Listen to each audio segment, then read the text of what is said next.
আরে গোপালদা, তোমার থালা তো ভাতই নেই। আরে এই দেখ, গোপালদা থালায় ভাত নেই। গোপালদা ভাত দে একটু।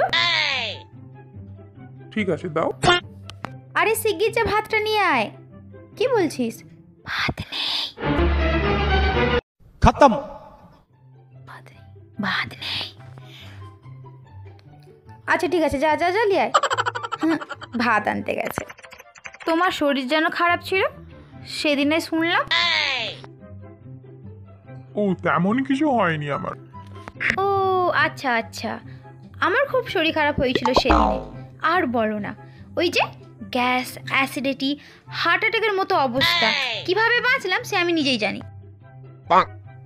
তাই ডাক্তার কি বললো? ডাক্তারবাবু বলল ভাত একটু কম খেলেই ঠিক হয়ে যাবে। পাশের বাড়ি রাজমিস্ত্রি পটলটা, সেও তো মারা গেল বেশি করে ভাত খেত তাই। गजब बेइज्जती है। আয়, সে কি? ওই যে বেশি করে ভাত খেত, কম করে তো খাবে না, খাবে শুধু এত এত। হবে না তো কি হবে, মরলো বুঝলো ঠেলা। আরে ভাতটা নিয়ে আয়, গোপালদা বসে আছে তো। আরে না না না, মজা করছিলাম, লাগবে না, হয়ে গেছে। আরে কেন নেবেন না, আমি কথাগুলো বললাম বলে।